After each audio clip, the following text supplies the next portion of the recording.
Welcome to All Mixed Up.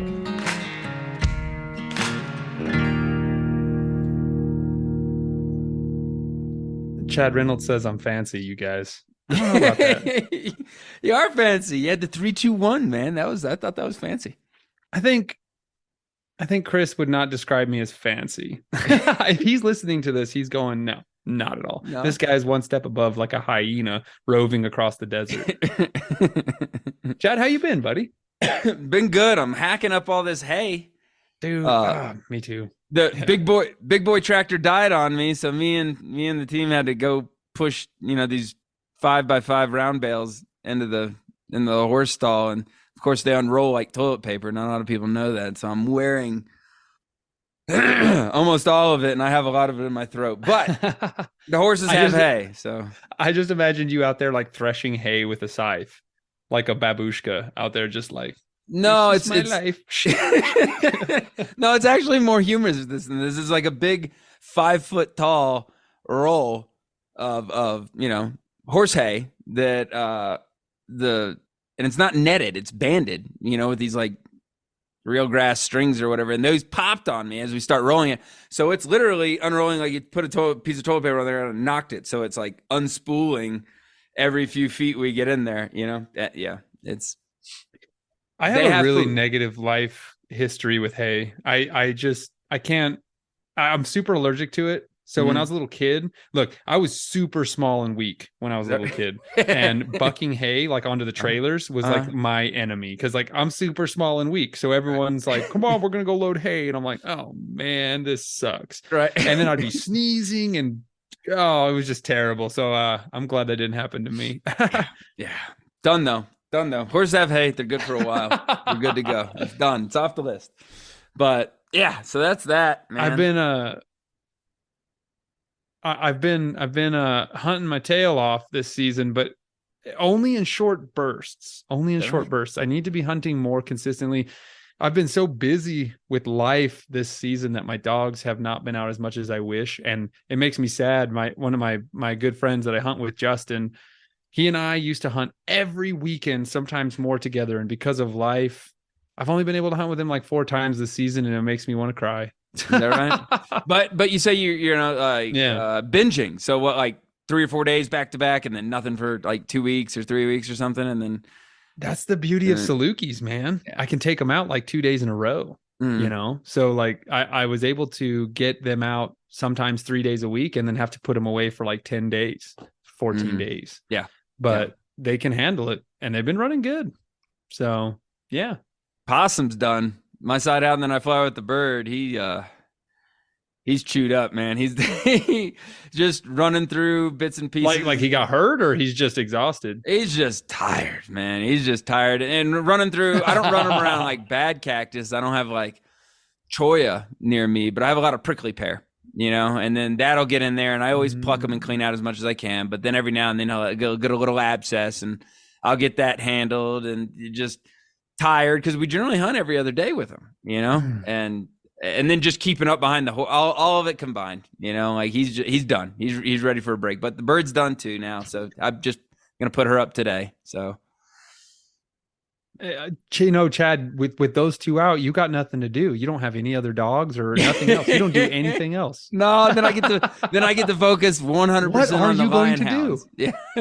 Then I get to focus 100% on the lion hounds until that season's over, and then all this bird dog stuff is fun. I like to generally, I don't know what it is. The end of the season, I always get like a game bird hare and try and pursue them as much as possible. Right now, I'm chasing the chucker, and then of course the quail. The New Mexico quail.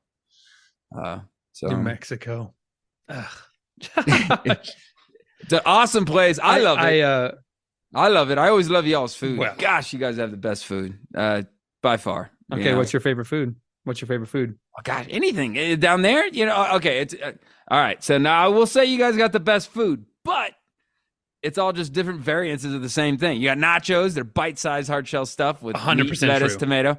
You got soft tacos, so it's the same thing, but on a soft tortilla. Then you got a burrito; it's a bigger tortilla. So if you like Mexican food, you like it all, or you don't like it at all. So I'm just gonna say so true. That's Mexican so true. food that actually has some heat to it, because I like hot stuff. Generally, you go anywhere else, like if I go by Colorado, it's generally like spicy ketchup. You come down to New Mexico and you say, like, what kind of salsa do you want? The hot stuff. They can hurt you if you're not paying attention. They will hurt you. I've always had Hispanic girlfriends, and my whole life, just because they're plentiful and beautiful. Mm-hmm. And so, man, and just by the way this world is here, I can eat crazy spicy food.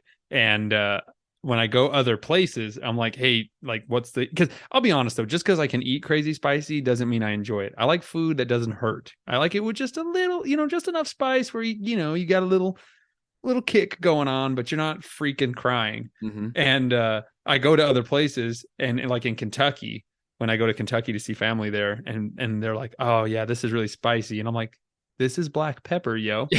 Like, that's not spicy, dude. Like, yeah. But I'm telling you, people are like, I don't get green chili. And I'm like, I don't get you. And I don't get why you're around me anymore. You need to leave. I don't need that negativeness in my life. Go away. You need to get out of here is what you need to get out of my face. I had a green chili burger the other day. Oh, dude. Down there. And that was nice. Yeah. Oh, they're so good. To anyone listening here, go get a real green chili cheeseburger. And when I was in East Texas, people were like, have you ever had Hatch green chili? I'm like, dude, I live 20 minutes away from Hatch, yo. Yeah. Like, yeah, I get a 50-pound sack every year. Like, yeah. And so anyway, do yourself a favor, world. Get yourself a real green chili cheeseburger. It'll change your life. I'm literally salivating right now. So God, we need to change the subject. Yep. Yeah. Oh man, I see that. Yeah, you have been in New Mexico. What were you up to, Chad? Chasing quail. I hunt chukar here where I live. I got chukar here, and that's about the only game bird I have aside from some mountain forest grouse, like some duskies and some rough. But as far as a lot of the pointing game, I enjoy the pointing dogs with the chukar as much. More so than the grouse. The grouse are nice too, but I don't know, it's different. This is a story for another time. But I don't have any quail, and those are great for getting dogs started. Not because they're easier. I'm not gonna just say, oh, they're chukar are hard and quail are easy. They're a different kind.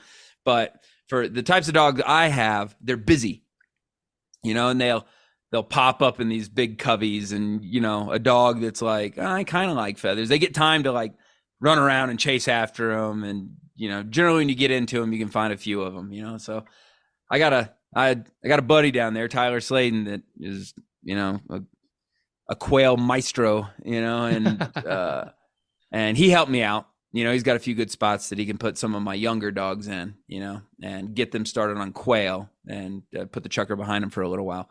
And it was a blast, man. All the dogs did great. Everybody I got a little cocker, Jolene, and she got some She's flushes. Famous, dude. She's famous.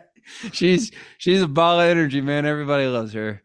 But she got some flushes and some retrieves, and all my other dogs either got everybody got a point. Some of them got a point and a retrieve. So like it was just a great trip for me. And then we got to fly the bird, and that was kind of cool. And she's done now. So yeah, that's what I've been up to. I wonder if we're going to hear an elaboration of your trip. Wait a minute. It just so happens. Yeah, Tyler got some awesome. Chad got some awesome content with Tyler, you guys. So stay tuned. Tyler's he is indeed an upland maestro. So, and in typical all mixed up form, we're going to bring you guys something that's totally new for the Houndsman XP experience. Yeah, he breaks it down just a little bit about everything. He's got, the word slam is tossed around in so many different varieties. So the easy way to say it is he's bagged every critter, every upland bird that you can get in the lower 48, That's so rad. Yeah. That's super rad. And he kind of gives a breakdown for all of them, all the different types of quail here in the U.S. and, pheasants, woodcock, snipe, the different varieties of grouse, all of it. It's pretty cool. And just a little taste of each of them, I learned a lot. I really enjoyed it. So I hope you guys do too. I've said this before on the show, so I'm not going to go too deep into it, but everyone here in New Mexico, and I'm doing this with air quotes now, has a bird dog Yeah. And 95% of the time, it's just them screaming at a bad dog all day long. So I really want to experience like a crystal clear pointer hunt. I've hunted over Michael Sula's spaniel, and that was really fun, and she is really productive. Oh, neat. But I want to see. I love that. It is the only word is romantic, and I don't mean that obviously in the like love way. I mean that in like the like grandiose show way of like a pointer just like locked on, boom, and like another dog behind it honoring it, like posted up. That is so rad. Like the setters, the flagging tail waving in the wind with the tall grass seeds and it's I've never seen a setter in person before. Everyone here has pointers. Everyone that I've ever seen has English or German shorthair pointers. So I wanted to come with you guys so bad. I was REKT wrecked from my Nafka hunt I was on the day before, and there was no way I was going to be able to make it with you guys the next day. I was like a dead man on 2 feet. It was, but still feeling pretty good about yourself though, right? I mean, oh man, yeah, dude, I'm grinning ear to ear. So how'd you do? I think there was I can't remember if I think there was 11 Salukis. Let me see. Yeah, I think there was either 9 through 11 Salukis competing, and my dog Strider got first. What place? What was that? What'd you say? Yeah, he got first. He said first, right? Very nice, man. That's Strider, commendable, man. I was pretty happy with him. I've learned so much, just expanding my horizons, keeping an open mind, meeting new people, and NOFCA, National Open Field Coursing Association, they do judged coursing, and I didn't understand it when I first started. And there's a lot of camps, as we all know, in every dog hunting community, but I didn't know anything about it, and I wasn't going to make any judgments about it until I experienced it for myself. The idea of judged coursing seemed kind of weird to me, because it was like, what do you mean a dog can win if it doesn't catch the rabbit? So that's how I, was initially skeptical. But now that I've been doing it, I understand a lot more of the nuance of it, and it's a great way to compare your dogs. I mean, that's the point of NOFCA, is to compare your dog against another dog of the same breed. The rabbit is just a stand-in to make your dogs run really fast. You know what I mean? Like, dogs are always going to run better on live game than they are on a lure. And so, even though a lure is a lot more predictable to find than a jackrabbit, as you know, it was a blast. Yeah. And Strider did great. Comet got 4th. My young Saluki Comet. Nice. He's got a really beautiful athletic body. And he's young. He's growing into it. Strider, man, I mean, he's 3 years old. He's got everything I'm looking for in a Saluki. He's agile. He's got the absolute heart of he's in it to win it every time. He's crazy consistent. And so when I got there, I knew he was going to do really good. He always does good. That's what I love about him. And man, we were hunting. So we needed 4 rabbits. We needed to find 4 hares. We found the first 2 in about an hour and a half, which was pretty nice. Yeah. And then we had a 5-hour death march to find our next one. And dude, so I'll break it down to folks. You're in a line. It's called a gallery. And you're just in like a long line of people all walking in a line formation. And you're just walking forward across the prairie. And then you get to a set point, and then the hunt master will say, all right, gallery stop, right gallery, wheel around, left gallery, stay in place. And so you'll just spin around and do 180 and walk the other direction. And you're just combing the grass until a jackrabbit jumps up. And because you have to be within 10 feet of them to make them run. So you just got to walk along. And it is, Michael Sula, he was like, sometimes it's so weird hunting with sighthounds, because they feel like they're like the only dog where they're not expected to produce the game. You are. And it's like, yeah, that's true. It's kind of weird when you think about it. Like if you're hunting without leashes, without slipping a dog, sighthounds will go out and find a jackrabbit, but not like a hound. You know what I mean? That's going out on like a 10-mile race to tree a lion or a bear. They got to stay close. And so, yeah, anyway, so finally after 5 hours, we jumped our rabbit. I sent Strider, and there was 2 other dogs competing with him. He took a strong lead. He never lost it. The chase went 1.5 miles. It was Nice. awesome, dude.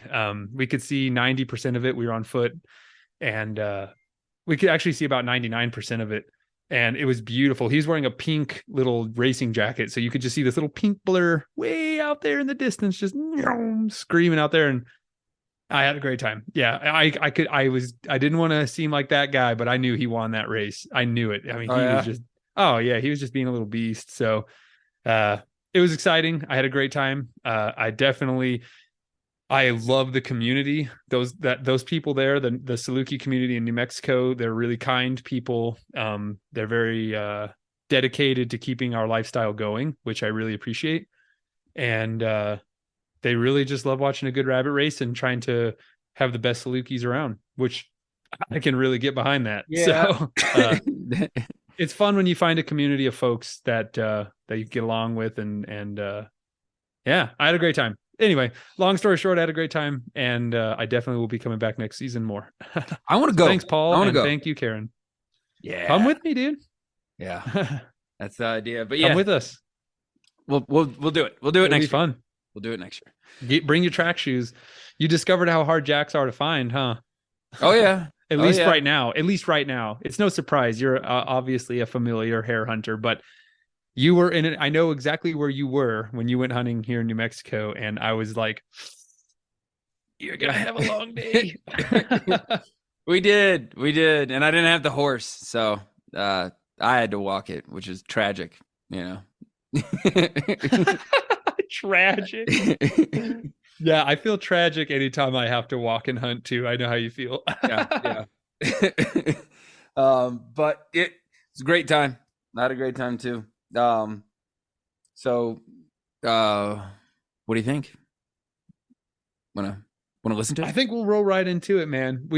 Let's do it. Yeah, let's listen to it. So Chad, lead us in, brother. I always lead us in. It's your time. This is your show, man. All right, let's see. Yeah, just that. Met up with, veteran quail, quail hunter, setter guy, down in Albuquerque, New Mexico, and traveled, that whole area, getting after scaled and Gamble's quail, and then we had a lot of fun with that. And then our talk with Tyler is just him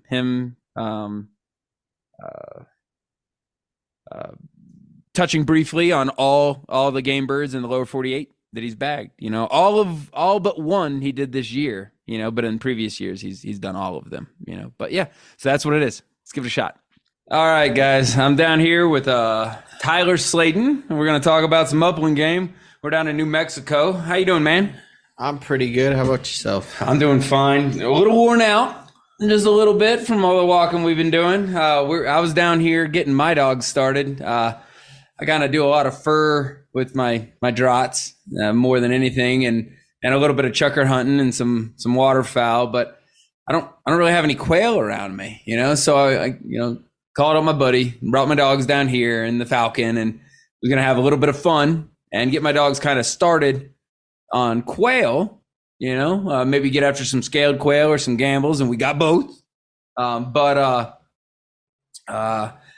Figured Tyler would be an awesome guy to get me started. He's an English setter guy, but we got everybody started. Everybody got a point, either got to flush one, point one, or retrieve one. So it wasn't bad. We kind of took us. Where'd we go, Tyler? Was it somewhere south? Yeah, we went about a couple hours south of Albuquerque, central New Mexico, that whole Rio Grande, Rocky Mountain corridor that goes through the center of the state. I'm still picking all those seeds out of my boot. My boots look like they have fur on them. Like what are those called? Those little. It's not the foxtails. It was those little ones that like stuck into the ends of my boots and all the dogs' pads. What was that? It's a type of 3-on. In the last year, we've gotten rain that I haven't seen in the 5 years we've lived here, and it sprouted this grass everywhere from the Texas border all the way to the Arizona border, and it gets in dogs' feet, it gets in your boots. If it gets in your socks, you might want to just throw them away. I got some in my pants right now, honestly. a rancher I ran into down there, I asked him, because usually they know their grasses, and I was like, what is this? And he's like, oh, that's ass itching grass. And I was like, well, why do you call it that? He's like, because once it gets in your pants, it'll migrate its way up your pants and cause you to itch. And he wasn't lying. Yeah, that you get one in your sleeve and you're like, where is it? Get it out of my sleeve. Yeah, when the little cocker came back with one of those quail, and I kneeled down and I'm encouraging her, she's just getting the hang of this, and I'm praising her really big, but she put both paws on my chest and rubbed her belly on me. And I mean, I was pumped, I was, good girl, just having a great time, got it out of her mouth, stood up, and I had these seeds from like my t-shirt collar all the way down to my belt buckle, so I spent the rest of the time trying to pluck what I can out, and then just said the heck with it and dealt with it. But it was an experience. It surely was an experience. So yeah, I got that pulled out of most of the dog's paws and everything. What I found is unique about it is it really doesn't get underneath their pads at all. It's mainly in between their toes on the top side, right? I mean, yeah, that little pocket between each toe. It's like I don't know how to describe it or the word for it, but it'll just pile in there and it'll look like little brooms have accumulated in between each toe. Yeah, I was thinking it looked like, like if there's a dead piece of meat or a dead animal on the ground, and all the flies that lay all their eggs on it, those little white lines, a bunch of those. Yeah, if you don't pull it out too, it'll abscess and their feet swell. And even if you do pull it out, their feet do swell, like usually the next day, regardless of how good you are about pulling it out. Your dogs look foot sore, but it's from those. It's not from running. Gotcha. And again, that's typical for it to only be on the top side. No, I mean, not that it's never on the bottom, but like it was 95% of it was on top in the webbing. Yeah, you'll find like 100 between each toe for like every 3 in the bottom of the foot. I just thought that was weird. They'll get it. It's the cockers get it bad because they're low to the ground, as do the yags. They'll get it in their chest and on their legs sometimes, whereas the setters and the bigger dogs, they just get it in their feet. Yeah. And then we got lucky with the cholla. There's a bunch of cholla cactus all over the. What kind of cholla is that? That's a type of staghorn cholla. So there's many types of cholla, but the type of cholla that scaled quail frequent here is it's called staghorn. It looks like tree cholla, but it's not as strong. So if a dog runs into it, it kind of just breaks. Whereas like tree cholla, like you could kick it and it's going to kick back. And that stuff's nasty. You're trying to pluck that out, but as long as they don't get on top of it, you're generally pretty good. And I don't have any really nasty cactus by me. It's mainly just prickly pear. So they know to step around it. But nothing debilitating like we're dancing around up here. But yeah, so we got into some scaled quail and got the dogs some scaled quail, and then also got a gambles, and that was fun. Had a lot of fun with it, and that's your favorite though, ain't it, Tyler? Scaled quail of all the upland? Yeah, of all the upland, and I've hunted every single one in the lower 48. I haven't hit Alaska, I haven't hit Hawaii, but scaled quail, or if I had to pick one to hunt the rest of my life, that'd be it. Okay, so that's a lot of birds, and like you say, the lower 48. How many different species of upland are there? I only count 18. There's 18 species that are traditionally hunted over pointing dogs. There's other upland birds, but they're not a dog you would hunt over a pointing dog. They're just a bird you would hunt like it's a turkey or a deer, and that's not really what I align upland with. All right, so give them to me. What are they?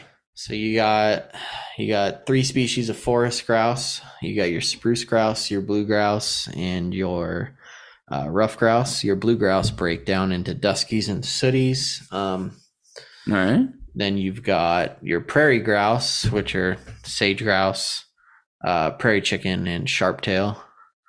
Sharptail break down into a few, as do prairie chickens. And then your quail, you've got 6 species of quail. You got Montezuma, scaled quail, Gambel's quail, California quail, mountain quail, and then bobwhite. And then you've got woodcock, snipe, pheasant, and then you've got the partridge, which are chucker and Hungarian partridge, or gray partridge, they're often called. And then you've also got in the lower 48 white-tailed ptarmigan. The other two species of ptarmigan you'd have to go to Alaska for, which are rock and willow. Hawaii has a ton of exotics that aren't native. Right, I imagine. And that's it. I don't think I'm missing any there. Man, that's a lot. And you've hunted all of those except for the ones in Alaska. Correct. Wow. Like, how many different states does it take? I mean, like that's are they all over? Or are they like that's theoretically you could do all the quail in 2 states. You could do all the grouse in 2 more states. So, and then you would have to go to another state for woodcock and ptarmigan. So you could probably do it all in about 6 states. I did 11 states this year. This year? This year. Wow. A lot of miles. I wanted to traveling, man. I wanted to finish it out, but I also wanted to do it all in one season. I was able to finish it out. I wasn't able to do it all in a season. I fell short by one species this year, and that was a mountain quail, and I'm okay with that. I've killed them before. I've hunted them in California. Right, so you've got them all. You were just kind of wanting to see if you could do them all in one season, not just multiple seasons. Yeah, I was in the process of finishing it out, and then I was like, well, why don't I just do it all in one season? And I wasn't able to do it, and it was just mountain quail. I wasn't able to swing it. Could I have? Probably, but it just wasn't my goal. There was a lot of people that I hadn't hunted with that I've talked to for years that I wanted to hunt with, and that was kind of more of a priority. And then the other priority was getting a lot of young dogs into a lot of birds. Yeah, getting your puppies going. Yeah, it's always a busy revolving door, you know. It's always understated too how many birds it takes to make a dog what you would call a bird dog. Just shooting some birds over a bird dog isn't what I would. So mine aren't experts, is what you're saying? I mean, they should be professionals now. They had like 2 full days of quail hunting. Now they're pros, right? Oh yeah, there's things that take years, and like I've got a dog named Gamora who will track run and scaled quail and then break off if they keep running, and she'll swing wide and around them and pin them. You can't teach that they learn that on their own, and there's only way they learn that is miles and contacts. Right. And I'll have to break the bad news to him. We all thought we were pros now, but all right. Well, all right. So, hey, I want to hear about them. I mean, okay? my dogs aren't swimming behind a kayak for 4 hours while I chase coots around like yours. So, not behind it, in front. They pull me. What was Seth called it? Joring, I think, is where the dogs or the horses pull you on skis and stuff like that. No, it's kayak joring. Kayak joring with a draught. Yes. You invented it. So all right. So I want to hear about these. I'm really looking forward to this. Let's start with your favorite, scaled quail. So like, I know these species are going to be found in a bunch of different places. We're going to burn through a lot of them and just get quick stories about a lot. But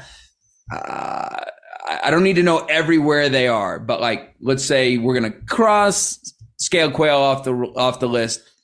Where'd you get into them for this talk? I mean, I have them at home. I train puppies on them, but I did hunt them in Texas, Arizona as well this year. And I hunted them a ton in New Mexico. So tell me about them. What do you like about them so much? Their range is huge. The habitats they cover it's vast. It's different.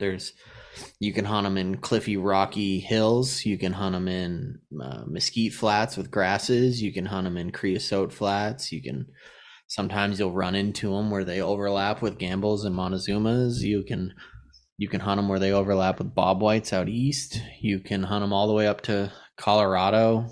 They exist in Utah, not in huntable numbers, but they do exist there. Yeah, they're trying to reintroduce them into a few different spots, but they're just not quite. Yeah, we ran into them when we were coyote hunting with Seth and you up there. Oh yeah, we did. And then I've heard stories they used to exist in Nevada where like chucker lived, which would have been a crazy 2-species day, a scaled quail and a chucker. Yeah. It's like my 2 favorite birds in the same spot. Yeah.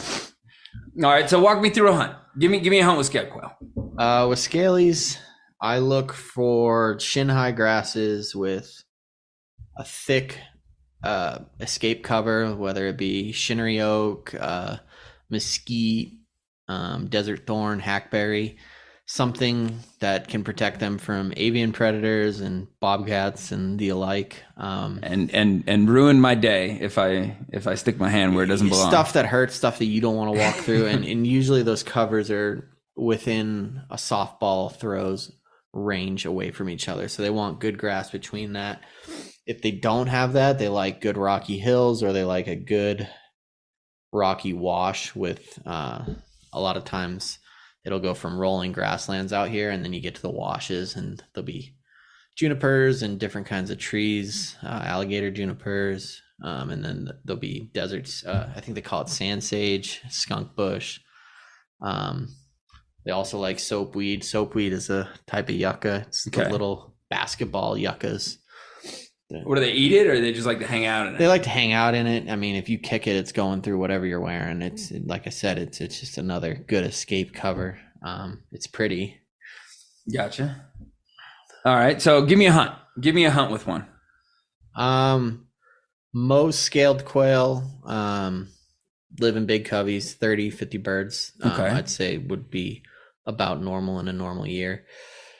A lot of times dogs will run into them, try to point them. They'll run a little bit, but when they run, they'll deposit like groups of 2, 3, 5 birds. And so that like little breadcrumbs, huh? So they'll kind of take off in a mob and like drop little pairs everywhere. And those deposits, they'll give you some really good dog work every now and then, or not even every now and then. About half the time, you'll get good covey rises off points if you can keep up with your dogs. You can get into them like that.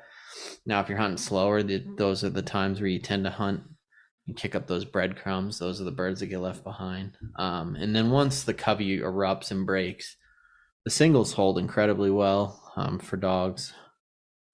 And that's when you get really nice stuff out of them. Not to say that you can't get nice dog work out of the coveys, but I'd say most of the time it's not always like that. All right. And then kind of like the other day, how the wind was blowing up this draw a little bit, and Kira rose out far enough and then winded them and kind of eased in until she had a good idea where they were and locked up. And that allowed me to get my puppies in, my younger dogs in a little closer. And, the big group got up, we took a few shots at it. Yeah. And they went everywhere. Yeah. They went every which way. I mean, we were standing there kind of picking up the pieces, and birds were just popcorning all around us. And that's scaled quail for you, and it's a party. I'll never get tired of it. Awesome. So you got a favorite hunt you want to share with us, or anything, a colorful story? The other day, Yubi and I, we went out to eastern New Mexico, out east of Roswell, and we were chasing scalies and bobwhites where they overlap. We walked 19 miles and put up 19 coveys. Yeah, there you go. And that, it's not as pretty as where I took you today, mm-hmm. but I don't care what it looks like. If you're putting up 19 coveys like that, there's no replacing that. Right.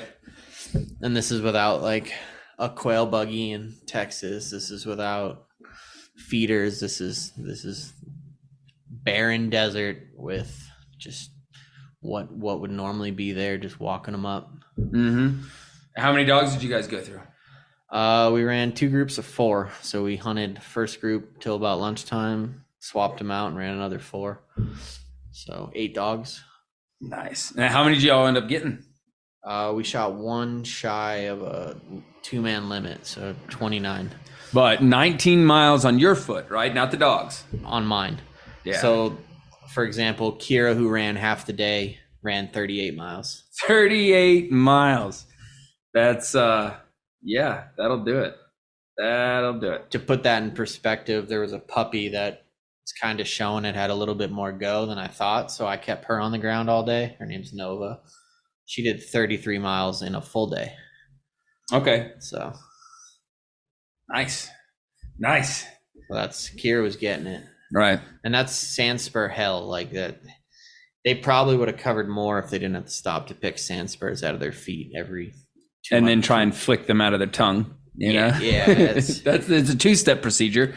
First, you must grab the sandspur with your mouth, pull it out of your foot, and then try and tongue it or shake your head to get it out of your mouth. And I've tried every which way. I've tried booting, and boots is just another friction point, and you end up with, all right, cool. And your dog doesn't have sandspurs, but now it's got rub points on the top of its foot. Like, it's just, no matter which way you look at it, it's rough terrain. Right. All right. So, okay, cool. So let's go through some of these. What's another quail then that you want to talk about? Montezumas. Those are the gorgeous ones, right? With the white, the bright white faces, right? Yeah, some of the locals, they'll call them clown quail. I can see that. You'll hear them called Mearns quail. Montezuma, it's their original name. They go all the way down to southern Mexico. That's what they're called throughout their range. All right, so tell me give me a little tidbit about them.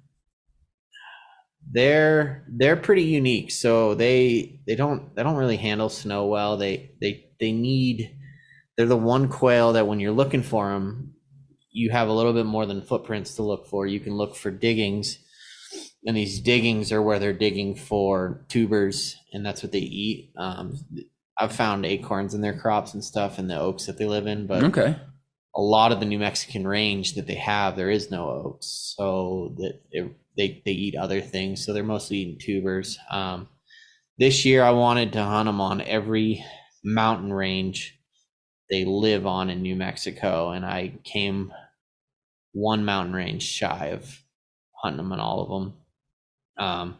Lots of people go to Arizona and hunt them, and Arizona has incredible Mearns habitat or Montezuma habitat, whatever you want to call them. But New Mexico has a ton too. Now the numbers are never really where Arizona's are, but it's a lot nicer to spend a whole season hunting them. And I only ran into one bird hunter all season, whereas Arizona, I had people drop in on top of me, and a lot of times it's not on purpose. You drop in on the top of the canyon, they drop in on the south, and you meet in the middle, and it's unintentional. But you see dog boxes everywhere. You go to the gas station, there's dog boxes. In New Mexico, you just don't see that. The only hunters I ever really come across in New Mexico are deer hunters or houndsmen chasing lions. And they're, awesome gentlemen and ladies to I like come them. and talk with. I tell them where I tell them where I've seen lion tracks, and they're No, from now on, I need all those in text format to myself with the GPS coordinate. We don't share that with anybody else. That all needs to go right here to me. I've run into 3 or 4 of them this year, and they all had mules, which to me that's cool to trek across the New Mexican desert on a mule with a pack of hounds. Like, kind of hard to get a little bit more American than that. Yeah, that's awesome. Some of their rigs, the big diesel trucks with dog boxes with mules on top of them, like no trailer. That's a cool way to do it. Yeah, we can all dream. I'm working on it. I got my horse with a bird. I haven't really factored the horse in with the hounds yet.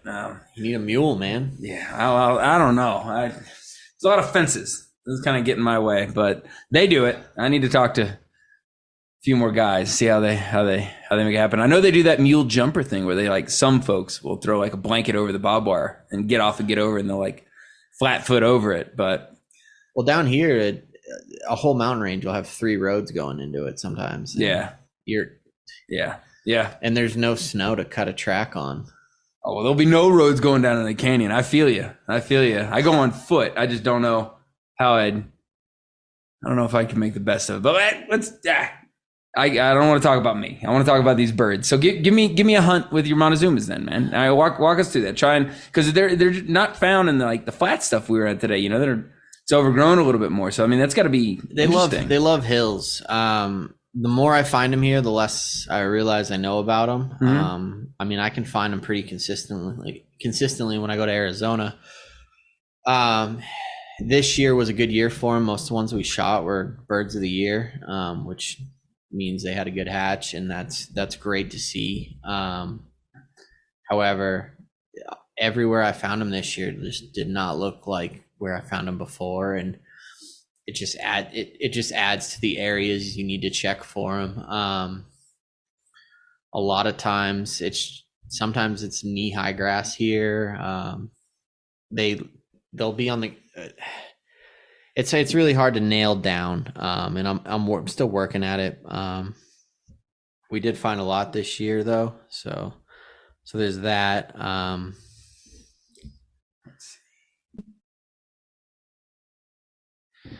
For example, this year we were out, young gentleman by the name of Josh Poole, he came out. Oh, we know Josh. He's a friend of the show. He man, that is like the most enthusiastic bird hunter I've met in a long time. Is that right? He just has a gumption to him, and he came out and he had his Walmart home defense shotgun and a pair of square toe cowboy boots and the same blue hoodie I think he's worn all year. And he had a young setter and a young short hair. And he wanted to scratch off all the New Mexico species of quail, and we got him onto scalies and bobwhite, but then when he came out towards where I live, we took him out for scalies and gambles, and we were out at this one spot that I just e-scouted it. It looked like a good area, and Yubi, him, and myself, we were out there, we're hunting scalies and gambles, and Yubi and I just kept looking over at these other mountains. We're like, that looks like it would hold Montezumas, and we went back out there the next day and we put up like 5 coveys. Now we walked like 12 miles, and Josh's feet were sore from his cowboy boots the day before, so he went out in sneakers, and this circles back to the grass seeds we were talking about. And oh gosh, his sneakers were one giant grass seed when we were done, and I think he's since bought some hunting boots. I'm not sure. Is that right? I imagine he has. Was it that same 3-on stuff? The same 3-on stuff. Gosh, you could sweep a floor with your boots after that. I can only imagine. But that dude did 12 miles in the desert in sneakers. I don't envy his feet. Right. Screw that. But made it happen though, right? Yeah, he made it happen. There we go. It was cool to see. I know a lot of New Mexico residents that haven't shot Montezuma here, so granted Josh had help from us, but his dog found some and he shot some, and he's just sitting there holding it, smiling, and I was like, I hope you realize how big of a deal that is. And he does now, but it was funny in the moment. He was just like, heck yeah, he was just all excited. Right. All right, so then tell me about let's see, everybody knows Bob White, right? That's the stereotypical whistle, that everybody knows about. What I like about Bob White in New Mexico is, first of all, they overlap with scalies. So the cool thing when you hunt quail where there's overlap is when your dog's on point, you're like, I don't know what they're pointing, and that to me will never get old. And not only do they overlap with scalies, they overlap with prairie chickens, which are endangered here, but it's still cool to see them. And even found some pheasant out there. So 4 species of upland in one spot in New Mexico. It's pretty cool. Good time. That's a party. But it looks nothing like Bob White of Missouri, of which I've hunted a lot of, or Bob White in farther east Texas. It's a desert Bob White almost, and that to me is cool. They're living in sand dunes and in the oaks and the thistle and around all the yucca with the scalies, that's special. All right, now do they perform a little different? Do they respond a little different when they get pressured by like hunter or dog? Are they, like I've always heard, and I've heard you talk about before, the scalies like to run, so your dog will get a good point on them and they'll kind of like slip out the back door, do Do they about the same, or like, is there anything unique? Have I seen bobwhite run? Yes, I've seen every species of quail run, but bobwhite have a tendency to not run, and they tend to be. I mean, they call them gentleman bobs for a reason. You can pretty reliably get a point on them, take a picture, admire it, get ready, take a drink of water, walk in and flush. And it's not a rush. And coming from primarily scalies, where it's cool, the dog found them, you have time and they will hold, but they're not going to wait all day for you. All right. Now, do you think that's genetic, or maybe because of the brush they're found in, or maybe both? That's just their genetic predisposition. Gotcha. I mean, you get bobwhites that get heavy pressure. I mean, they're gonna start to be less polite. I mean, any bird, any wild animal really will, but generally they're pretty polite. Gotcha. And that, to run puppies on that is hard to beat. Yeah. All right. Now, okay. So I got one more I want to ask you about. The mountain quail, you mentioned that earlier, and that's the one with the big old noodle on its head, right? I mean, that's the biggest. Yeah, they're the largest in size, not always in weight. Montezuma quail can weigh as much as some mountain quail. However, mountain quail are way taller, way bigger. Okay. They were the only species this year I wasn't able to bring to bag, and I've done it before, but I'm gonna hold that against you for forever. I know, shame. Yeah, dishonor on me. So they're cool. I mean, they pretty much range the entire state of California all the way through Oregon, Washington, into Idaho even, and then far western Nevada. So they like mountains, I take it. The Sierras they love. Is that right? They like mountains, they like rainforests, they like briars, they like rocks. I'd like to hunt more of them, but it just wasn't in the cards this year. Gotcha. All right. Well, there's some other quail, but I mean, I don't want this to be a quail show. I'm curious about some of these others. I'd like to get your take on it. You know, so let's see. I don't know. Let's go into some of the grouse. Pick me a grouse. Tell me about a grouse. So the only species of grouse this year that I needed to kind of complete like the lower 48 list of uplands, it was a spruce grouse, and then depending on how you list them, I wanted a Colombian sharptail. It's a Colombian sharptail is still a sharptail, and I've hunted sharptail. It's a sharptail with sprinkles. Is there something different about it? So the cool thing about Colombian sharptail is they don't live on low elevation prairie, like 3,000, 4,000 feet. The ones I shot were up near 8,000 feet, and they were near trees, and okay, that was cool. And they're supposedly a little bit smaller.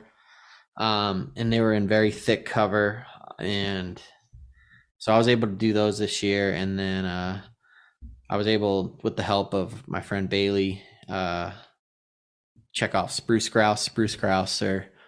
They're in Montana, Idaho, Minnesota. I went to Minnesota to do it, but that wasn't the only reason I went to Minnesota. I've shot rough grouse in a few states, not deemed the Northwoods, so I wanted to go do it where it was iconic and it was worth it. I would go do it again every year. Is that right? It's just such a special place. It was, to see that much contiguous habitat that holds grouse was something worth seeing, something anyone that hunts upland birds should see. And that's like, I mean, like I like to hunt the blues near me, the blue grouse, and that's like aspens and I call it black timber. I don't even know what it's really called, but that's there's a lot of room in between, and they have their own challenges. But like where you're hunting these spruce grouse is like thick, right? I mean, like you have trouble like swinging your shotgun sometimes, right? So the spruce grouse weren't as thick as the rough grouse up there, but it was very mature timber. But what was cool was like these blankets of moss all across the forest floor. Oh, okay. I was up near the boundary waters of Canada. Like that in itself is something worth seeing. And then the other thing was, I wasn't really familiar with Great Lake weather, and I guess it really is its own weather system. And one day I hunted in pretty heavy heat, snow, rain, ice, and then it was sunny again, and that was all in one day. You hear that a lot, but if You don't like the weather, just wait. But no, that was truly a place where, and then like you drive an hour and the weather was different. So that was a cool place. And then I had hunted all morning in the snow melt off. And when you're in that old growth forest, when the snow's melting, it just falls down your shirt the whole time. And it's a pretty brutal experience. That's horrible to me. I can think of a few things that I dislike more than a glob of slushy snow hitting me right on the back of the neck in front of the hood. It's not fun. Not a fan at all. So we had hunted all morning for him, and then Bailey and AJ peeled off, and they sent me some areas further north, and I went and checked him out and ran Kira, and Kira pointed a handful of rough grouse, and I was able to bring 2, and then had like an hour or 2 left of daylight, and she pointed, and a spruce grouse came up, and I was able to grab one, and I was glad I got a really nice adult male. It's actually at a taxidermist right now. It's by far the prettiest bird I've ever held in my hand. Is that right? Are those the ones with the red? Yeah, they've got like a red eye comb. Okay. And then they're just like this dark, there's just so many colors and patterns on them. But 2 on that same hunt. I mean, you got the rough and the spruce, like on the same hunt. Yeah. The same hunt. Awesome. And I did it over my favorite dog. Right. And she's been around. She travels, man. She was there with me for all of it. I've now shot every upland bird in the contiguous 48 that there is over her, and I've even shot doves off her points. I've actually even shot ducks off her points. One time we were in Wyoming and she went on point, and I walked in, a group of teal got up. Like, if it's a bird and it's on the ground, she's gonna point it. There you go. So that was rough grouse and spruce, right? So I mean, did you get that? You mentioned the Colombian. I mean, did you? Yeah, I was able to get Colombian over in Colorado.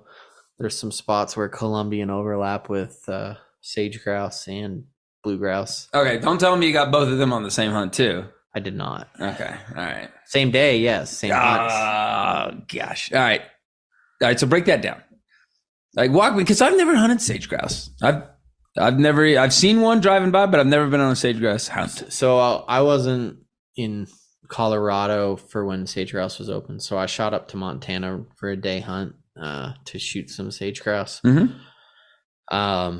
And it was kind of funny. Kira, who's never messed with porcupines, got into a porcupine, and usually she runs away from them, and she was messing with a porcupine, and while I was looking at her, she was kind of off in the distance. I was looking at her trying to pull quills out of her face, and before she even made her way back to me, I turned and I looked, and one of my puppies was on point, and I was like, no way. And a bunch of sage grouse got up, and I've shot sage grouse before, but I really only care for like a big male sage grouse. And a couple hens got up, and then another wave of hens got up, and then a couple males got up, and I was able to shoot a nice male for my puppy. For the pup.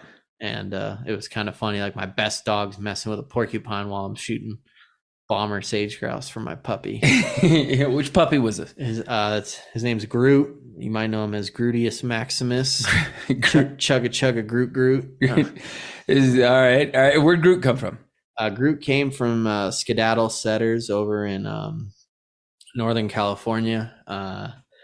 Britt Forrester, he bought Skedaddle Setters like 20 years ago, something like that. And I've heard his names quite a few times. Continued breeding those dogs, and I've liked every dog I've seen come out of that kennel. Well, I hunted with Groot's sister last year for ptarmigan, and her name's Blossom. Yubi owns her, and when I saw her, I immediately called Britt, and I was like, are you gonna make that cross again? He's like, yeah, why? And I was like, I want to be first on your list for a male, because Blossom is one of the most well put together setters and nicest setters I've hunted over. Very handsome for a female. Yeah. Not dainty or brittle, and not like, big and in her own way either. But yeah, her structure is perfect. Her demeanor is perfect. And Groot looks like a male version of her, and that was exactly what I wanted.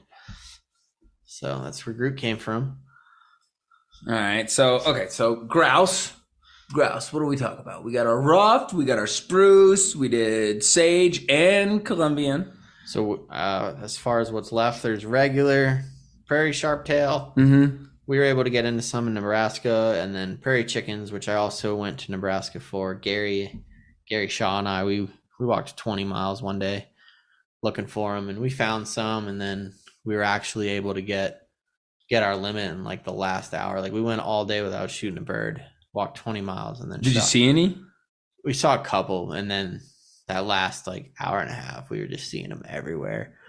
And we shot a 2-man limit in like that last hour and a half. Now, were you on your way back to the truck? Because that's when the magic happens for me. No, it's like when I'm finally like, I'm done. There's the truck, and here it goes. Yeah, I can't tell you how many times I've shot birds while I'm looking at my truck. No, it was the last spot, and I don't know if you've never hunted Nebraska, they have this stuff called ditchweed, and it just grows everywhere, and it's basically hemp, but it looks like big marijuana plants. Oh boy. It's like as far as you can see, and lo and behold, there was prairie chickens galore in that stuff, and there was also a pheasant in there too. I've never even heard of that. Okay, so hold on. So this is a giant plant. It looks like a marijuana plant, hemp, I guess. Yeah. And it just grows wild? Just grows everywhere, and it's like over your head in some spots. That's different. And evidently some of the birds like it. Yeah, and the same reason a stoner would not. It's filled with seeds. Okay. So all the buds have seeds on it. And they eat that. So we got stoner chickens. That's probably why you got to shoot those. They're slow on the draw. They're a little slow on the up and up. There you go. Okay. All right. And you said a pheasant in there too. There was pheasant in there when we were shooting chickens, though. It wasn't pheasant season, but dogs were pointing. Gotcha. Pointing birds left and right, and walk in pheasant chicken, and that's kind of cool. All right. So that'll go down in my little notebook. The prairie chickens like the pot. They're yeah, where they were in Nebraska wasn't like where I've hunted them other places, but that's bird hunting. Yeah. Gosh. All right. So I'm curious about these woodcock because I've seen them as a kid, here and there, and out when I used to hog hunt all the time. They, scare the hell out of me. I mean, more than anything, I'd just be walking around looking at my Garmin, thinking about yelling at a dog to get it back. And then I'm pushing through some brush, and then out from under my feet, I nearly messed my britches. This is not something I'm expecting while out trying to chase a pig. Is that normal? They got a long beak too. What are they all about? So they're a migratory bird. They breed along the northern United States and Canada, and then they migrate down. I actually caught the migration good when I went to Minnesota. I was hunting with Kyle Peterson and AJ Kalupa, and they kept telling me, they're like, oh, you're going to be here the perfect week. And it was crazy. We were flushing woodcock left and right, and dogs were finding them. And they're a cool bird. They come up in your face and then they fly out. Scared the hell out of me. If it wasn't for the tree cover they live in, they'd be the easiest bird I've ever shot at, but it's such a fun hunt. I wish people talked about how much fun it was more, other than the people that live where they're at. They're a bird worth traveling to go hunt, in my opinion. They're just, when you get into them, and they're just all around fun. Dog works good on them always. They hold nice, and they flush at your feet. And I know of a guy that actually does the thing where they'll go out and point them with their dogs, and then they'll ease up behind the dog with a net, right? And I think it's how they ban some of them or something like that. And they'll cast the net out in front and back. I'm not too sure on how they do it with adults. I know Bailey Peterson, her dogs will point them, and they're steady enough that her dogs will point nests, and they'll go in and they'll ban the nests in the spring. Oh, okay. So they're just the young. They hand catch them. Yeah. However, they do catch spruce grouse with I don't know what it's called, but it looked like a fly fishing rod with a noose on the end, and her dogs would point the spruce grouse up there, and they would noose them around the neck and then radio track them. Really? So they're okay. And they have videos of it. Just like a little extension pole, like a pruning thing, or literally a limber with a slip knot on the end, and because I guess the males, they display on these low branches, so they walk into the dog point and they lower a pole over the dog and they just snatch them off a branch. Well, there we go. So that it's always cool to see like hunting dogs used in the conservation of the stuff they're hunting. Like that to me is really cool. I know some biologists that their colleges bought them dogs to run on sage grouse to study sage grouse in Utah. There you go. I get to help out the biologists in Utah a little bit with banding, collaring bear. One of the last times was a battery went down, so they know she was in the area. They got her on cameras. Some other non-hound hunters were baiting there, and then the baiting season ended. So one of the hunters had mentioned that there was a bear on their camera. And they had noticed that there was a female that they were wanting to track, that the batteries had gone dead. So we got to go out there and chase her around and tree her.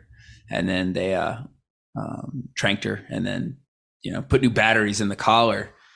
So I knew they did that with bears, but I mean, only doing upland game a little bit with my dogs. I'm doing more of it now, but okay, that's neat to know that they're using pointing dogs for these too. And it kind of like circles back to the origins of pointing dogs. The origins of pointing dogs was to like throw nets over their finds and capture these birds alive. Right. That was the whole setting thing, right? So originally. Now like they've gone back to square one, but this time it's to preserve the species. Right. So it's kind of funny. They'll use pointing dogs at night and point sage grouse and go in and net them.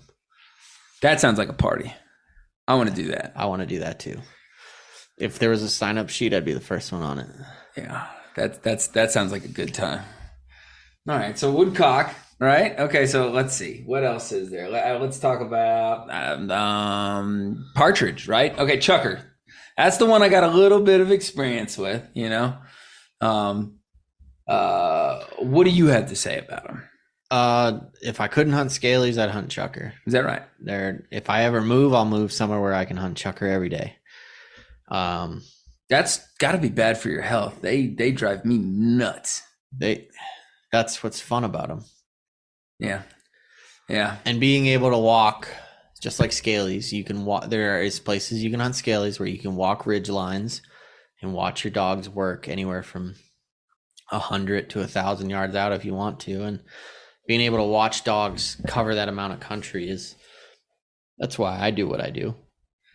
Yeah, it's always pretty. I just watching them cover that ground and then just slam into a point, and then like they look like an ant on the next hill over. That's laughing at you. Well, I hope that my dogs aren't laughing at me. No, the chucker. That's the chucker might be. Yeah. I was able to hunt chucker in 4 states this year. I wanted to chase them in Arizona. I really want to be.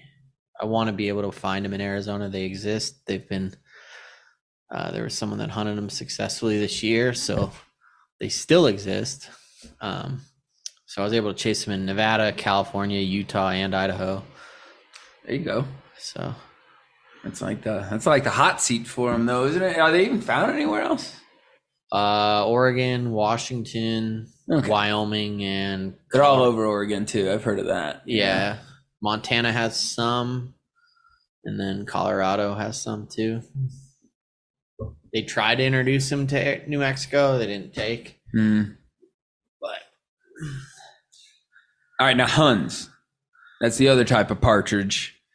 Yeah, Hungarian partridge or gray partridge. They've got different names. All right, so they're both the partridge, but they're very different, though, right? I mean, yeah. Well, that was a cool thing about like I've hunted Huns in Montana, in ag and rolling stubble fields and stuff, but where I hunted them in Idaho, it was literally the same canyons that had chucker.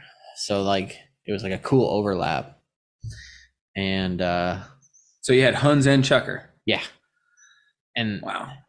I guess from what people I've talked to, they said it just depends on the year if there's more Huns or chucker. Just sometimes there's just a lot of both. But it was cool. Like even the first find of the day in Idaho, I was with Derek Allen and Trevor Henderson, and the first find of the day was a Hun on like a volcanic cliff.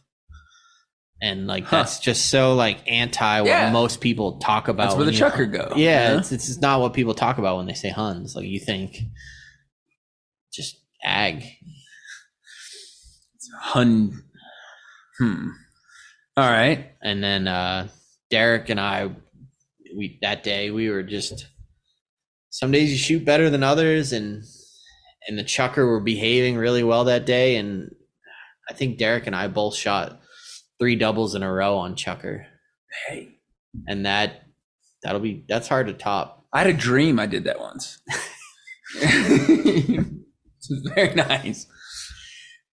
All right. I've always thought those are unique. There's some color to them that always throws me off. I don't know. They've just always been that weird bird for me, the Huns, you know? Yeah, especially early season. They're really not that pretty early season, but late season, you get that orange head. Yeah, like orange. I remember telling somebody, you know, like it wasn't a pheasant, but it was orange. You know, it was at this weird color. Yeah, when you moved to Idaho, you called me. And you're like, I saw a bird. It looked like a quail, but it was big and orange. And it was orange, but not all orange, just a little orange, but it was definitely orange. He was like, it's a Hun, Chad. You saw a Hun. Awesome. I got Huns in my backyard, you know? And that was the last I saw of them before moving back. But man, oh gosh, that's neat. What do you think of those? How do you like Huns? They're just like a really polite chucker. They do run. I've seen them run. I've seen it almost every bird run, but generally they hold nice and they flush together nice, and they kind of fly like a flock of pigeons when they fly. It's kind of cool. Huh. I enjoy them. Are they about the same size as a chucker, or smaller? They're in between. They're bigger than a quail, but smaller than a chucker. Okay. I wish we had those near me. Yeah, but I've heard they really don't reintroduce well. I guess their area has grown incredibly, but I've heard that everywhere they try and like establish them without them like bleeding into the area, they don't take very well. I think they're just one of those birds that are cyclical. In good years they do great, and every other year they're like, eh. Mm-mm. All right. Well, then, okay, ptarmigan. That weird, like in the spelling of this word is. It's fun to write. There's a Q in there, a smiley face, maybe some hashtags, an asterisk. The bird that almost killed me. Is that okay? Break it down. So, how did a ptarmigan almost kill you? So where ptarmigan exist in the lower 48, like in Alaska, they live in much lower elevations. Well, it's colder. Right. So which kind of ptarmigan are we even talking about? So we're talking about white-tailed, the only ones that will expand into the lower 48, which you can only hunt them in a few states. They exist in a few more. So I was in Colorado, up over 13,000 feet. I only had 2 days to hunt them, and I remember this story. Yeah, I only had 2 days to hunt them, and I had just gotten done shooting photos of the Nav Day Invitational, and after watching people play with pen raised birds, and for a week I was like, I couldn't take it anymore. Hunting season's open, and I drove straight from the Invitational up to Colorado and hiked. I only had like 2 hours left of daylight, and I hiked straight up to. I parked at right around 10, and I hiked up to about 13, and I ended up getting up to 14 on that hunt, but hiked right up to 13, and with just Gomorrah, and That's a setter? It's one of my setters. Got into him as the sun was setting, shot a limit. Got a nice photo, Gomorrah up on a cliff. Came back down the mountain because I didn't have cell phone service, and Yubi had turned his inReach off, so I couldn't contact him. And I was planning to meet Yubi up there. Came back down to about I think 8,000 feet. Got a hold of him, and then we kind of came up with a game plan for the next day. And I didn't know you're not supposed, if you're getting acclimated to super high elevations, you're not supposed to really camp where you're hunting. You're supposed to kind of descend a little and then hike up each day. All right. So we went back up to 11 or 12 right around there and camped. And the next day, 2 puppies got out, and I didn't want to ruin Yubi's hunt. He only gets 2 days off a week. So I told him to go hunt, and I was going to look for the puppies that got out, and they kind of disappeared. Well, while I was out looking for him, I passed out, which at the time I thought it was just altitude sickness. So just walking and fell over?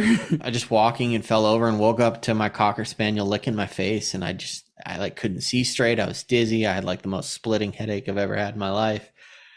And I couldn't breathe. I was like, well, I'm at high elevation, duh. And eventually, later on that day, Yubi found me, and he said someone had tied the dogs to his truck, but then someone else came by and cut them loose and took them to the police station. Then the dogs ended up at this person's house. Oh, look at him saving the dogs. Maybe, Yeah. Helping out. Nothing more dangerous to a dog than a do-gooder. Right. Okay, so then what happened? Somehow he pieced it all together, got the dogs, and then we descended a little bit, and I was like, dude, I am very sick. Spent the night in this cool old hostel, and then descended the next day all the way back down to like normal elevations. And I went to the hospital, and my blood oxygen level was in the 60s. They said, you test positive for COVID and you have altitude sickness. And I was damn near dead. And It's a nice combination of things. spent some time in the hospital and eventually recovered. But then once I went home, I don't think I got out of bed for over a week. It was pretty brutal. But you got the birds, though. Still shot a limit. There you go. Got the birds out of the way first, and then you went about trying to die. Yeah, and so it turns out everyone that was at the Invitational pretty much got COVID. So it's just perfect storm of horrible. And those little goofy oxygen cans that I used to laugh at people for. I'm like, you're gonna huff oxygen from a can from the gas station? All right, whatever. They were like half the reason I was able to get off the mountain. So, Oh, is that right? Okay. they're not Good to so know. that. And it makes sense because once I got to the hospital, they're like, your blood oxygen levels are in the 60s. I'm like, well, what's dead? And they're like, you're there, bud. Working on it. So, yeah. Man. All right. So that does take you all over these birds. Is there a state? How many states have you not hunted upland game in? So I've done 34 of the 50 states hunted in the lower 48. I've been to all of them, but I've only hunted 34. Here in a couple weeks, I'm going to go hunt Georgia. So check one more off. But there's some states I don't know if they even have upland birds to hunt. I'd like to hunt some bobwhite in Florida sometime, or the Carolinas, but like states like, I guess they all kind of do have uplands. So eventually I'd like to hunt all 50. I'd like to be able to at least say I hunted something in all 50. I think every state has something to offer. Oh, of course. There's something in all of them. But I'm just curious. It sounds like these upland have taken you freaking everywhere. The only one I can't think of anything is like Ohio. Like I don't know what would bring you to Ohio for I'm upland. sure there's pheasants there, and Yeah, I don't really want to go hunt released pheasant. Oh, they're fun sometimes. So fun that you want to drive 25 hours to Ohio for? Well, no, definitely not. But I imagine if I lived there, I'd have a party with them. Yeah, if you live there. But for me, 12 hours, I could be in South Dakota. Yeah, there you go. And have them darkening the sky. Yeah, covering the road. Mm-hmm. So like we said, all right, well then, I mean, you gave us a lot of them. Like, and scale quail are your favorites, huh? I mean, like, what makes them your favorite then? Of all that, I mean, you took us to mountaintops for ptarmigan, to the thick woods for woodcock, and the sage flats for sage grouse and Columbian, and then the crags for chucker, and crop fields for the Huns. Why scaled quail? For me, scaled quail have a big native range. They're a native species. They're drought resistant. Even in years Gambles and Montezumas and bobwhites do horrible, scalies are still hanging. Mm-hmm. It's a tough bird in a pretty spot, and they're native. I have a hard time calling a non-native species my favorite. Right, I get that. I enjoy them. I love them, but to say chucker or pheasant is my favorite, it's that's hard for me. I have a huge love for native species here. So prairie chickens, scalies, Montezumas, those are cool natives that should be cherished and protected at all costs. I think you just like their mohawk. They are kind of punk rock. I call them punk rock quail. They got the little white mohawk. Yeah, I think that's. And it's kind of always like a F you. Like when they run away, like when they were running away on us today, like you just see that like illuminated white mohawk running through the desert. Little bowling pin, right? Like a little bowling pin with a mohawk. Man, that was nice. That was a lot of fun. Well, the best part of that was we came up. We were looking for jackrabbits for your bird, and come up over the hill, and I was like, I was trying to show you what scaled quail habitat looks like, and I was like, this draw looks like it would hold scaled quail. And then like 30 seconds later, I'm like, oh, cool. There goes 40 of them. Yep. Right over the top. There they are. And then chasing the bird, and the next drainage over, I found some, and then the next drainage over that, like, I mean, they weren't crowded, but it was like, it was neat. It was neat. They're definitely something special. I get it now, why you have so much fun chasing these birds all across the U.S. I mean, that's the cool part. If you go visit anybody anywhere, I mean, there's something there. They got a bird there that's worth chasing, in a unique way. I mean, sometimes the same species here or there is just, I mean, not totally different, but the way you hunt them is different. Yeah, I mean, scalies, they frequent Texas, Oklahoma, Colorado, Kansas, New Mexico, Arizona. Different in every single one of those states. Chucker, all the states I've hunted them, it's different. And it's one thing to check off a different species, but go hunt the same species somewhere you never hunted them before. Like I would love to go hunt bobwhite quail in Kentucky or like you said, Florida even. Florida. That'd be different. To see bobwhite in like Palmetto, like that's cool. I can't get that experience here. That's where I grew up chasing pigs and that stuff. Yeah. So to go hunt bobwhite in that would be, I want to do it. Or like the longleaf pines of Georgia, Alabama, Tennessee, where they've got quail there, and just to see one there would be cool. So I guess what we're trying to tell y'all is these things are everywhere. It's something you can get into. It's a whole lot of fun. You're in the woods with your dog, so I mean, awesome right off the bat. You get a little gun work, and it's fun to do with friends. Like today. That was a blast. I had a party. I definitely want to find more time to do it, but it's going to get into my falconry and my lion hunting a little bit, but I got to find time for it. I mean, this is a blast. And that's the thing that's nice about upland. Like I had a 19 covey day 2 days ago, and I had just as much fun with a 2 covey day today. Just as much fun. Yeah, it's good dogs, good company, and good country. That's kind of hard to beat, no matter what you're doing. I'd kind of compare it. It's different, but I don't know. When I'm free casting my dogs, sometimes I look for tracks. I haven't cut anything. Now we're back to hounds talking for just a minute, but like I'm out or I haven't found anything. So I'm like, okay, I don't want to just go back to the house. So I'm going to get out. I'm going to make a little walk, and you're hiking your dogs in, and all of a sudden, one of your dogs gets off a little bit, and boom, there's a strike. You run over there and lion track. Awesome. But that feeling, where you hear them just open up for a second and then start hammering down as they scoot away. I don't know, that puts adrenaline in me. My hair's standing up on my back of my neck just thinking about it right now. And there you can get that with these upland dogs too.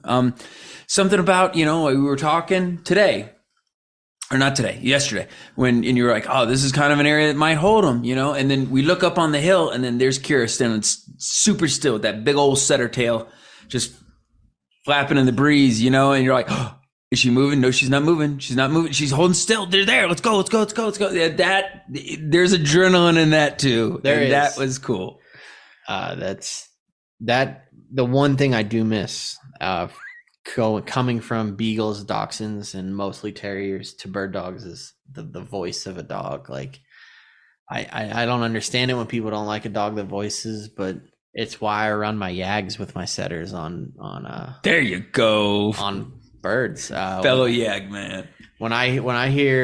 When Mouse sees a dog on point and I put her in a sit and she starts screaming in a sit and in anticipation, and then she starts voicing as she runs through the quail, like it's just like a little homage to where I got into dogs. And I'll never grow out of that.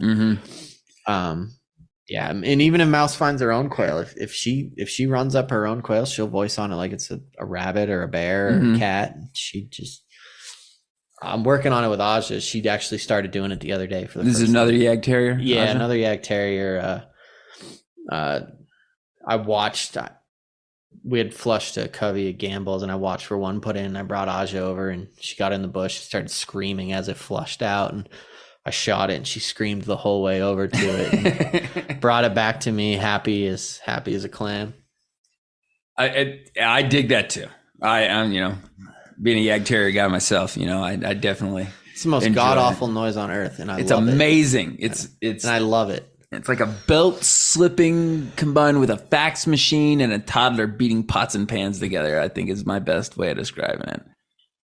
Yeah, if you just made a sea lion sound high pitched, sea lion, yeah, and then just like had the audio disconnect while the sea lion was screaming, and it just continued the continuous, uninterrupted noise. That's a Yag Terrier scream. Yeah, I get it. A dog having an exorcism.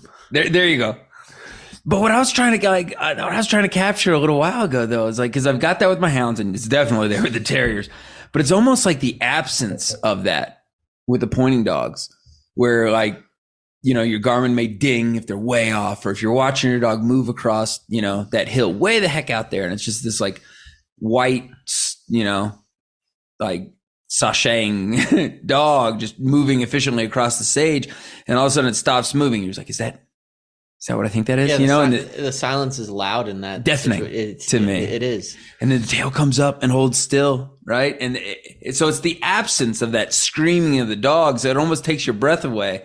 I don't know. I'm not doing any justice, but like, you got to see it. Just like where I took you today, like photos of that place, it just looks like a hill. And until you've tried to walk it yourself, you're like, it's just a hill. And it's not just a hill. It is a beautiful little cliff. Mm-hmm.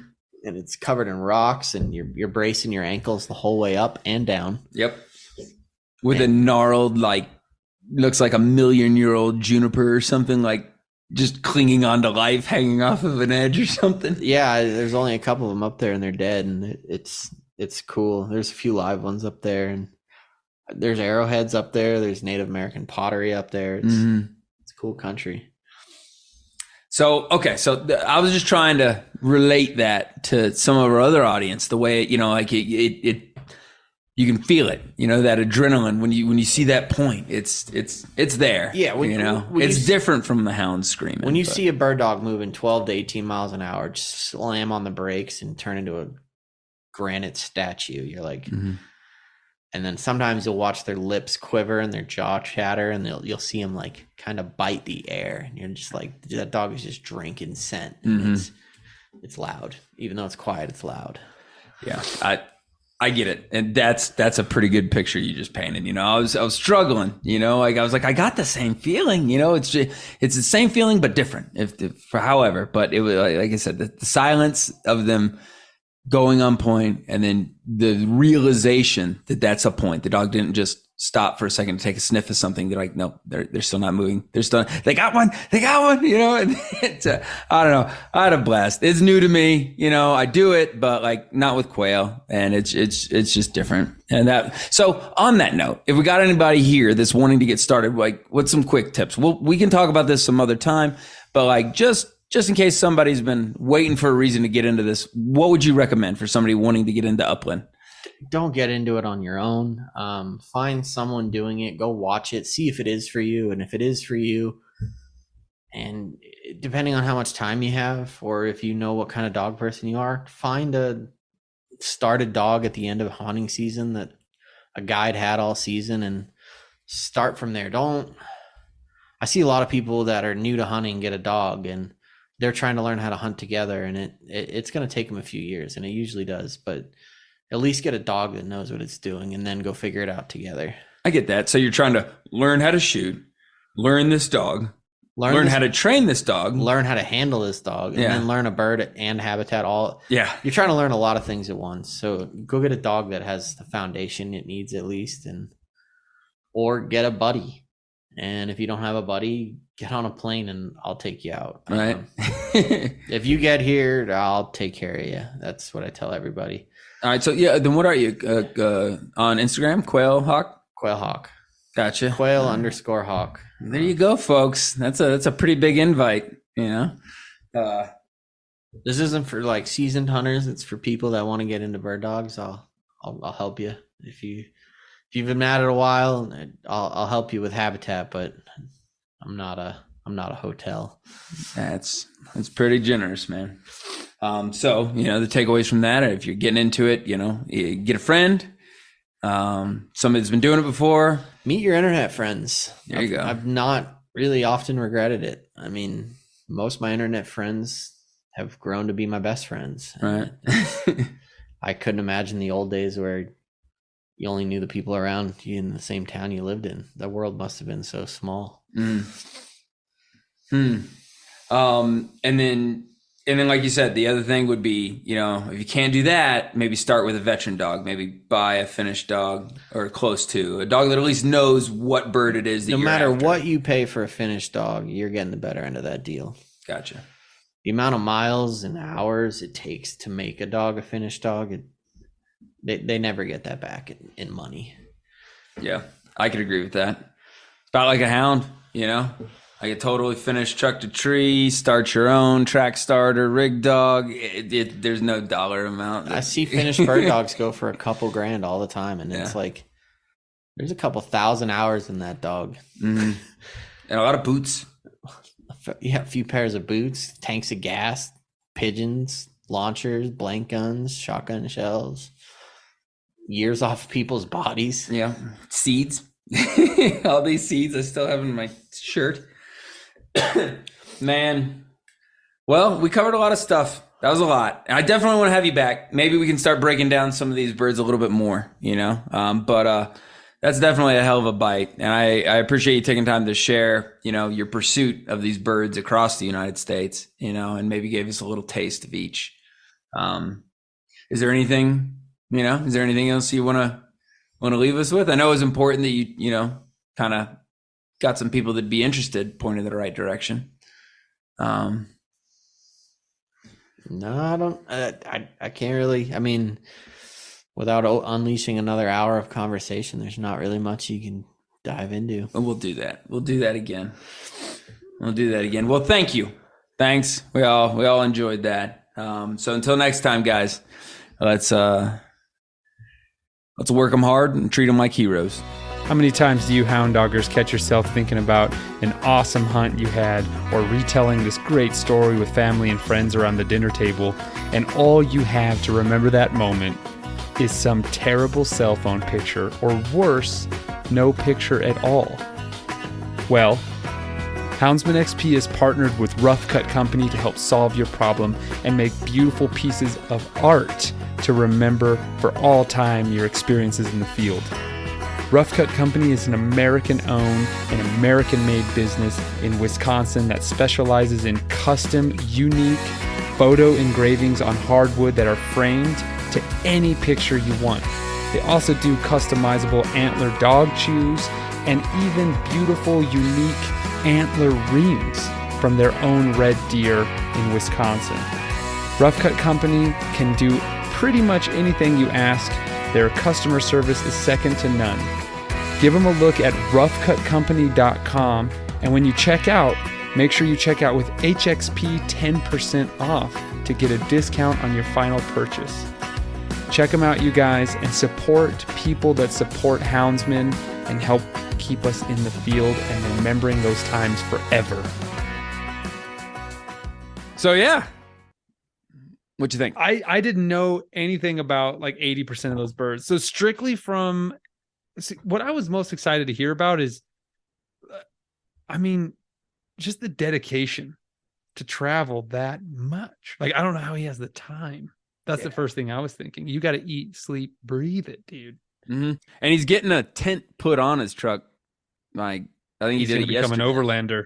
Yeah, I think he'd probably he'd probably get offended by that. I don't know if he wants the stigma that goes along with it, but it definitely has that smell to it. I would have to agree with you. He has one of those metal racks on the top of his Tacoma now, and then the truck top. Now, I know one of the things is he's worried about. I don't know if you saw that, but somebody stole a whole rig full of bird dogs. I did. That happened in my hometown. Okay, it happened right here. Okay, so he's terrified of that. He's like, I'm done. I'm never sleeping in a hotel room again. I'm gonna sleep in the truck, right there next to all his dogs.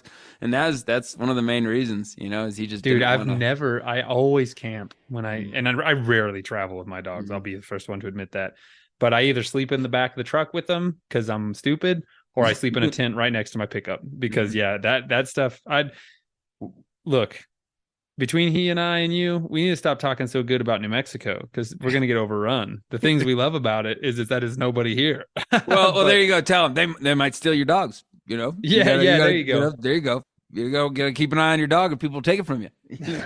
That's my thing. They're like, I'll stop somewhere and they're like, do you have a pet fee? They're like, yes. How many dogs do you have? I'm like, one. Don't mind the 15 crates you're gonna see me piling into this hotel room here in about 10 minutes. Don't mind that. I promise you it's all for one dog. Someone knocks on the door. No, they're all very quiet. Quiet. Luckily, everybody's dead quiet, but it's pretty funny. Bayar, one of our old Yag Terriers that here recently passed, she used to sneak into all kinds of places where she wasn't allowed. She actually went whitewater rafting. We stuffed her in her backpack and brought her on the bus, and she went whitewater rafting with us, so and she just sat in your backpack the whole time? No, she came out, she had a life vest on, not that she needs one, but then I could see her if she fell out, Well, yeah. White water. Yeah, but I stuffed her in my backpack, and they even had a strict no pets policy, but it was a little 15-pound terrier. I could just cram her down in a backpack and then walked on the bus, And then we got there, and I popped her out, and our river guide started cracking up. She was on our team. She had a blast with it. But yeah, I got a long history of sneaking these things where I don't belong. It's not as easy with a sighthound, I will admit. I was gonna say, good luck trying to stuff my long dog into a backpack. She'd go insane. Yeah, they don't backpack so well, but they're quiet, So I still 100% quote you every time. You can only train them to do what they already would do on their own. Like you're never going to get them to do something else. Like that's not happening. They got a lot of stuff that just comes stock. I really liked how, it's so interesting. Arizona seems empty too, but there's a lot more people that live there. But how Tyler's talking about how he's out there and the only people he ever comes across are like the random lion hunter. And that's exactly my experience too, dude. Where I hunt, you never ever see people, and I love it that way. You know what I mean? It's just so empty, so vast, so much public land, especially for a bird hunter. See, like us coursers, we're a lot more isolated to certain areas, but man, those draws, those canyon country, all that is such good quail hunting. New Mexico is such a badass place to find quail. So anyway, and a lot of people don't even know it's there, though. A lot of people don't even know. Like the rancher that found us came up and was like, "Oh yeah, how you doing?" And we're like, "Yeah, we're." They saw the shotguns, and they're like, "Are you, hunting doves?" And we're like, "No, we're hunting quail." Well, there's no quail out here. And we're like, well, we're gonna take a look anyway, kind of thing. Yeah. We were chuckling about it afterwards. It happens so often. They're like, no, this water tank, we had quail here back when we had the water in this tank, but this pump broke and there's never been quail around here anymore. And like, we got into like 4 coveys within a mile of that spot, so even the ranchers sometimes are oblivious to all these animals that live around them, and I got a secret for you. What's that? They lived here before the cattle were here. Yeah. That's what I tell people. They've been here for a little while. They were here before that tank, I promise. Yeah. They're a desert bird. So, but anyway, yeah. So, well, man, yeah. I hope everyone enjoyed it. It was, I love learning about these new things, and that's what the spirit of All Mixed Up is about. I want to showcase every aspect of hunting with dogs and stuff that, honestly, even stuff that may not be directly related to the, or not directly about dogs, but related to it. Cause like we had Scott Allen on and he was just talking about how to take better pictures. And I mean, we all want to do that. Nobody likes to look at, how many times are you at a party and you're like showing pictures of your dogs to people on your phone? And if they're like blurry, the person's like faking interest. They're like, oh yeah. And you're like, oh. You know what's funny though about that? I have a pile. I have a whole album of pictures of my dogs pooping that I saved just for that. When people start sharing pictures of their dog, you know, like, hey, there's my dog Fluffy. You know, I'll go to my album and I'll get Haggis taking a big dump. You know, I'm like, there you go. I don't say anything. I try and keep a straight face. You know, I'm like, yeah, there you go. You know, oh my God, they're like, oh, he's so cute. I'll scroll over to there's Possum. You know, now there's Possum. I'm like, you know how long it took me to teach him that frog impression? You know, that is a long time. Dude. Hunched over. You need to make a calendar. and put it on the HXP store. There you go. That'd be funny. That could be something fun. That could be fun. Everybody post pictures of them. All right, everyone. We're saying it now. I want you guys to post the best pictures of your dogs pooping. Yes. We're doing it. We're owning it right now. All the top, the ones with the most likes, we're gonna put in a calendar. We'll put in a Houndsman XP calendar. I'm saying it right now, officially. We're gonna make a photo competition on the group. Post pictures of your dogs pooping. Tag the episode. The ones with the most likes, we're gonna make a Houndsman XP top 12. We'll make a calendar, and it's gonna be amazing. It's fantastic. It's fantastic. That's a great idea. I'm ending it on a high note. Chad, you got anything else, my brother? No, that's it, man. I got nothing. Hunt them hard, treat them like heroes, take pictures of them pooping. Thanks. Shout out to Tyler. Thanks, buddy, for being on the show. We appreciate it, buddy, and taking Chad hunting. Obviously, you guys are been doing that, but appreciate it, everybody. We'll see you next month. Stay tuned, everybody. There's going to be a lot more awesome Houndsman XP content on the way, as always. Thanks, everybody, for listening. Talk to y'all later. Bye.